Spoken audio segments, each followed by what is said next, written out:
हरे कृष्णा बच्चों। तो बच्चों, मैं अविनाश कुमार आप सभी बच्चों का हार्दिक स्वागत करता हूं हमारे YouTube चैनल वासुदेव अकेडमी पे। बच्चों, मैं आपके लिए लेके आया हूं आज सॉल्यूशन चैप्टर। तो बहुत ही इंपॉर्टेंट टॉपिक है solubility of solid in liquid. अब यहाँ पे हम बात करें सॉलिबिलिटी होती क्या है, तो सॉलिबिलिटी को हम डिफाइन कर सकते हैं the maximum amount of solute that we can dissolve in solvent at a particular temperature. यहाँ पे हमारे पास सॉलिबिलिटी को हम ऐसा डिफाइन कर सकते हैं। आगे हम इसको और अच्छे से पढ़ने वाले हैं, बट यहाँ पे हम देखते हैं आज क्या क्या पढ़ने वाले हैं। उसके बाद हम पढ़ेंगे factor affecting the solubility of solid in liquid. वो कौन से फैक्टर्स हैं जो कि अफेक्ट करते हैं सॉलिबिलिटी को। तो बच्चों, यहाँ पे हमारे पास 3 फैक्टर है। क्या क्या है, तो पहला फैक्टर हमारे पास क्या है, the nature of solute and solvent. दूसरा फैक्टर हमारे पास क्या है, तो इफेक्ट ऑफ टेम्परेचर। और तीसरा हमारे पास क्या है, तो इफेक्ट ऑफ प्रेशर। तो ये तीनों फैक्टर आज हम यहां पढ़ने वाले हैं। और नेक्स्ट हमारे पास जो टॉपिक होगा वो है हेनरी लॉ। बहुत ही इंपॉर्टेंट है, आपके हाफ ईयरली में 3 मार्क्स का एक क्वेश्चन हेनरी लॉ से बहुत पूछा जाता है। तो बच्चों, आइए शुरू करते हैं हम अपनी आज की क्लास। तो आइए बच्चों, आज का जो हमारे जो पहला टर्म है वो है सॉलिबिलिटी।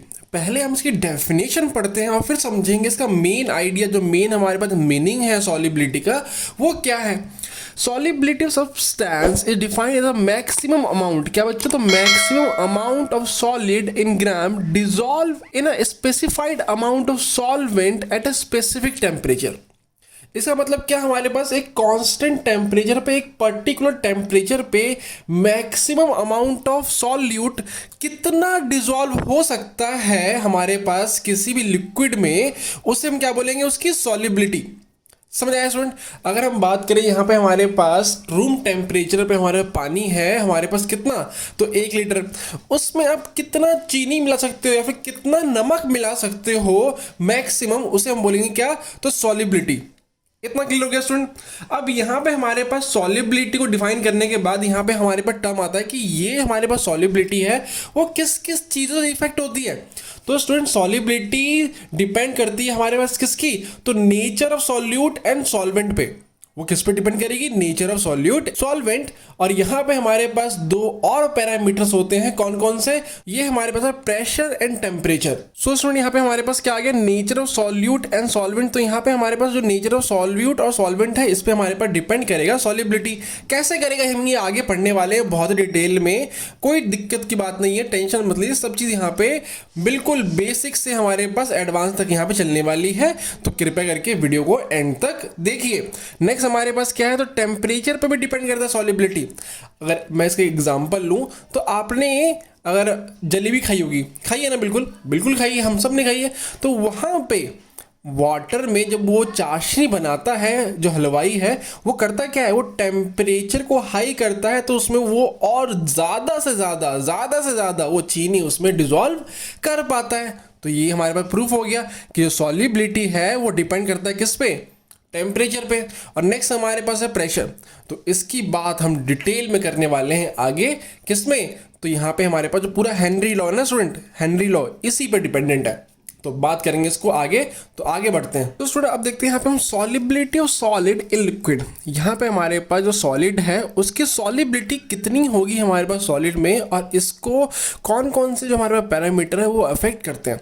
तो उससे पहले हम यहाँ पे देखते हैं कि यहाँ पे आपने देखा होगा कि शुगर हो, क्या बच्चों, शुगर हो या फिर हमारे पास सॉल्ट हो, ये डिसॉल्व हो जाता है किसमें, तो वाटर में। आपने देखा है डिसॉल्व हो जाता है किसमें, हमारे पास किसमें, तो वाटर में।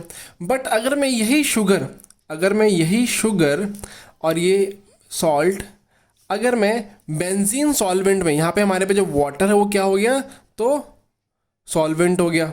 अगर मैं यही शुगर और जो सॉल्ट हमारे पास है ये बेंजीन में डिसॉल्व करूँ, जो कि यहाँ पे हमारे पास बेंजीन सॉल्वेंट हो गया, तो ये हमारे पास डिसॉल्व नहीं होता। ये तो बहुत ही हैरानी की बात है कि यहाँ पे हमारे पास जो शुगर है और जो सॉल्ट है वो डिजॉल्व हो रहा है हमारे पास किस में, तो वाटर में। बट हमारे पास सेम शुगर और सॉल्ट हमारे पास बेंजीन में हमारे पास डिजॉल्व नहीं हो रहा है। बट इसके करस्पॉन्डिंग अगर हम देखें कि जो नेप्थलीन की जो गोलियाँ होती हैं बच्चों, क्या जो नेप्थलीन की गोलियाँ होती हैं वो बहुत ही ईजिली हमारे पास बेंजीन में डिजॉल्व हो जाता है। ये हमारे पास इसमें बच्चों डिजॉल्व हो जाता है। तो ये तो भाई बहुत ही एक अलग बात है कि सॉल्ट और शुगर यहाँ पे हमारे पास बेंजीन में डिजॉल्व नहीं हो पा रहा और नेप्थलीन यहाँ पे हमारे पास बेंजीन में डिजॉल्व होता है, बट यही सेम नेप्थलीन वाटर में डिजॉल्व नहीं होता। तो इसका मेन रीज़न क्या है बच्चों, तो यहाँ पे हमारे पास अगर मैं इसको बोलूँ कि आप जरा यहाँ पे एक बात सोचो कि यहाँ जो शुगर है, शुगर और सॉल्ट है वो कैसा, तो नॉन पोलर है। कैसा बच्चों, तो नॉन पोलर है। और यहाँ पे हमारे पास जो वाटर होता है वो भी कैसा, तो नॉन पोलर है। बट यहाँ पे अगर हम देखें तो नेप्थलीन है हमारे पास, वो कैसा है स्टूडेंट, तो यहाँ पे हमारे पास जो नेप्थलीन होता है वो पोलर सब्सटेंस होता है। और सेम हमारे पास जो बेंजीन है वो भी इसमें हमारे पास पोलैरिटी मतलब पोलर सब्सटेंस होता है। तो यहाँ पे मैं कह सकता हूँ कि यहाँ पे हमारे पास इंटर मॉलिक्यूलर अगर फोर्स सेम होगा तो ही हमारे पास जो सॉल्यूट है वो सॉल्वेंट में डिजॉल्व होगा। तो मैं कैसे लिख सकता हूँ बेटा, तो when inter molecular force, when inter molecular forces will be same then only solvent and solute dissolve in each other. तो यहाँ पे हमारे पास पॉइंट क्या आ गया कि इंटर मॉलिक्यूलर फोर्स यहाँ पे हमारे पास सेम होना चाहिए। तो अगर हम यहाँ पे देखें तो नॉन पोलर जो हमारे पास सॉल्यूट है वो नॉन पोलर सॉल्वेंट में ही डिजॉल्व होगा, और जो हमारे पास जो पोलर सॉल्वेंट है वो पोलर, हमारे पास जो पोलर सॉल्यूट है वो पोलर सॉल्वेंट में ही डिजॉल्व होने वाला है। इतना क्लियर हो गया स्टूडेंट। अब यहाँ पे जो हमारा जो मेन पॉइंट है हम उसको लिख सकते हैं कि लाइक डिजॉल्व लाइक। क्या बच्चों, लाइक डिजॉल्व लाइक, कि हमारे पास जो पोलर है वो पोलर में, नॉन पोलर हमारे पास वो नॉन पोलर में। तो कैसे लिखेंगे बच्चों हम, तो लाइक डिजॉल्व लाइक। बच्चों बस ये याद रखो कि जो सॉलिड हमारे पास है वो कैसे डिजॉल्व होगा, तो लाइक डिजॉल्व लाइक, कि यहाँ पे हमारे पास नॉन पोलर में होने हैं और पोलर हमारे पास जो सॉल्यूट है वो पोलर सॉल्वेंट में ही डिजॉल्व होने वाले हैं। इतना आपको क्लियर हो गया। अब बढ़ते हैं हम अपने नेक्स्ट टर्म के ऊपर जो कि हमारे पास है सैचुरेटेड सॉल्यूशन। क्या बच्चों, सैचुरेटेड सॉल्यूशन, सैचुरेटेड सॉल्यूशन। अब ये नया टर्म हमारे पास आ गया, ये है होता क्या है, तो बच्चों ये जो सैचुरेटेड हमारे पास जो वर्ड है ना, सैचुरेटेड सॉल्यूशन हमारे पास, कि जब एक पर्टिकुलर टेम्परेचर पे हमारे पास हम मतलब उसके उस पॉइंट के बाद उस सॉल्वेंट में अगर हम और ज़्यादा सॉल्यूट अगर हम नहीं मिला पा रहे हैं, ठीक है स्टूडेंट, तो उसी सॉल्यूशन को हम बोलेंगे सैचुरेटेड सॉल्यूशन। तो इसको कैसे लिखेंगे बच्चों, when we can not dissolve more solute to the solvent at same temperature and pressure। जब यहाँ पे हम सॉल्वेंट में और ज़्यादा हम क्या सॉल्यूट अगर नहीं डिसॉल्व कर पा रहे हैं तो वो सॉल्यूशन हमारे पास क्या कहलाएगा, तो सैचुरेटेड सॉल्यूशन, है ना, बहुत ही इजी। तो बच्चों ऊपर हमने क्या पढ़ा कि फैक्टर यहाँ पे हमारे पास जो अफेक्ट कर रही है सॉल्युबिलिटी, यहाँ पे हम बोल सकते हैं solubility of solid affected by, ये किस किस चीज़ों से अफेक्ट हो रही है। तो पहला हमारे पास क्या है, तो नेचर ऑफ सॉल्यूट एंड क्या बच्चों, तो सॉल्वेंट। दूसरा हमारे पास क्या है, तो यहाँ पे हमारे पास टेम्परेचर और यहाँ पे हमारे पास प्रेशर। तो यहाँ पे हमने देख लिया क्या बच्चों, तो यहाँ पे जो नेचर हमारे पास कैसे इफेक्ट कर रहा है, तो यहाँ पे हम बोल सकते हैं लाइक डिजॉल्व्स लाइक। हमें इतना समझ आ गया कि जो हमारे पास जो सॉलिड है उसमें हमारे पास जो सॉल्यूट और सॉल्वेंट में हमारे पास अगर सेम इंटरमॉलिक्यूलर फोर्सेस होते हैं तो ही वो डिसॉल्व होगा, बाकी वो डिसॉल्व नहीं होगा। अब हमें पढ़ना है यहाँ पे इफेक्ट ऑफ टेम्परेचर। तो देखते हैं एक एक करके यहाँ पे हमारे पास इफेक्ट ऑफ टेम्परेचर क्या होता है और इफेक्ट ऑफ प्रेशर क्या होता है। तो बच्चों यहाँ पे देखते हैं हम इफेक्ट ऑफ टेम्परेचर क्या होगा यहाँ पे हमारे पास। तो यहाँ पे बच्चों हम दो कंडीशन ले लेते हैं। क्या, यहाँ पे हम दो कंडीशन ले लेते हैं। यहाँ पे हमारे पास जो पहला कंडीशन है कि डिसोल्यूशन प्रोसेस, जब यहाँ पे हमारे पास dissolution process will be exothermic और दूसरा हमारे पास जो हमारे पास जो टाइप हो सकता है वो क्या होगा, dissolution process will B endothermic. अब बच्चों यहाँ पे देखते हैं कि जब हमारे पास जो यहाँ पे हमारे पास जो डिसोल्यूशन प्रोसेस यहाँ पे हमारे पास जब एक्सोथर्मिक होगा, अब सॉल्यूट को आप सॉल्वेंट में डिसॉल्व करने का जो प्रोसेस है यहाँ पे आपने के बोल दिया कि वो एक्सोथर्मिक है। अगर यहाँ पे अगर एक्सोथर्मिक है तो यहाँ से हमारे पास जो हीट है वो इवॉल्व करेगी हमारे पास। इन केस इस टाइम पे अगर आपने यहाँ पे हमारे पास सॉल्यूशन से पहले ही हमारे पास हीट हमारे पास निकल रहा है। आपने 11th क्लास में पढ़ा है ली चैटले प्रिंसिपल। क्या बच्चों, तो ली चैटलियर प्रिंसिपल, वो प्रिंसिपल क्या कहता है कि द रिएक्शन या फिर the equilibrium will be shift in that direction in which that effect should और मस्ट बी नलीफाई, कि जो हमारे पास जो उस टाइम पे जो इक्विलिब्रियम है वो उस डायरेक्शन में शिफ्ट करेगा जिस डायरेक्शन में इस इफेक्ट को वो नलीफाई कर सके। तो यहाँ पे अगर हम लिखें कि ये जो हमारे पास जो डिसोल्यूशन प्रोसेस है A प्लस B, हमारे पास जो ये दे रहा है हमारे पास C प्लस D, ये हमारे पास हीट इससे निकल रहा है।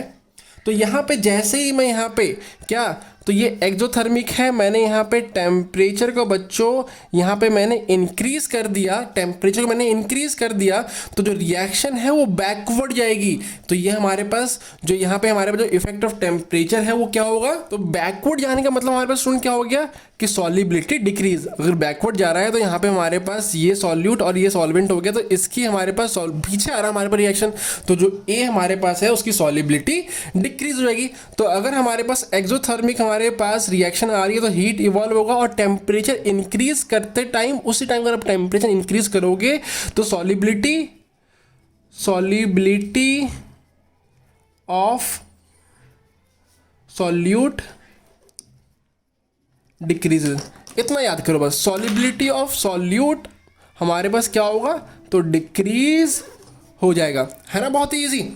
अब देखते हैं यहाँ पे हम, अगर यहाँ पे हमारे पास जो ये कैसा रिएक्शन हुआ, तो एंडोथर्मिक हुआ, तो यहाँ पे हमारे पास जो एंडोथर्मिक है तो इसको और हीट चाहिए। तो यहाँ पे हमारे पास क्या, तो ये हमारे पास हीट यहाँ पे डाउन जाएगा। अगर आपने इस टाइम पे टेम्परेचर को इंक्रीज किया तो देखो यहाँ पे इसको और हीट चाहिए, यहाँ पे इसको हीट नहीं चाहिए था। बट इस केस में हमारे पास एंडोथर्मिक केस में जब यहाँ पे हमारे जो प्रोसेस है, जो डिसोल्यूशन है, जो प्रोसेस है वो एंडोथर्मिक है, कि अगर उसको और हीट मिले, मतलब वो हीट को एब्जॉर्ब कर रहा है तो ही वो प्रोडक्ट बना पा रहा है। तो यहाँ पे हमारे पास अगर हम इसको टेम्परेचर, इसको अगर हम और हीट देंगे तो यहाँ पे हमारे पास क्या होगा, सॉल्युबिलिटी ऑफ सॉल्यूट क्या होगा, तो इंक्रीज हो जाएगा, है ना, बहुत ही इजी। तो यहाँ पे अगर हमारे पास जो प्रोसेस है, ध्यान रखना बच्चों कि अगर जो प्रोसेस हमारे पास है वो कैसा, तो एंडोथर्मिक है तो solubility will be increase, and if the dissolution process is exothermic तो यहाँ पे हमारे पास solubility of solute will be decrease. अब देखते हैं यहाँ पे हम नेक्स्ट इफेक्ट ऑफ प्रेशर। तो अगर यहाँ पे अगर हम बात करें कि प्रेशर का इफेक्ट क्या होगा, प्रेशर का इफेक्ट हमारे पास कुछ नहीं होता, यहाँ पे हमारे पास नल होगा इस केस में। क्यों होगा वो देखते हैं। यहाँ पे हमारे पास जो सॉलिड है, जो सॉलिड और लिक्विड हमारे पास क्या है, वो हाईली इनकम्प्रेसिबल है। क्या बच्चों, तो वो हाईली इनकम्प्रेसिबल, हमारे साथ बोलो, जो हमारे पास जो सॉलिड और जो लिक्विड हमारे पास होते हैं वो कैसे होते हैं, तो हाईली इनकम्प्रेसिबल। तो यहाँ पे हमारे पास सॉलिड और लिक्विड आर हाईली इनकम्प्रेसिबल। अगर यहाँ पे हमारे पास सॉलिड और लिक्विड हमारे पास हाईली इनकम्प्रेसिबल हो गए तो इसको हम जो हमारे पास सॉलिड और लिक्विड को हम कंप्रेस नहीं करते। तो यहाँ पे हमारे पास अगर ये है तो pressure has no effect no effect on solubility of solid in liquid. तो यहाँ पे हमारे पास इसका कोई भी इफेक्ट नहीं है। क्यों? क्योंकि हमारे पास जो सॉलिड और लिक्विड है वो हाईली इनकम्प्रेसिबल है, तो प्रेशर का तो इफेक्ट होता ही नहीं है। सो स्टूडेंट, यहाँ पे हमारे पास एक और वीडियो आने वाली है, उस वीडियो जरूर देखिएगा, solubility of gas in liquid. क्या बच्चों? Solubility of gas in liquid. इसमें हमारे पास हेनरी लॉ है। ये वीडियो थोड़ी लंबी बन गई इसलिए इसको यहीं पर रोकना पड़ रहा है।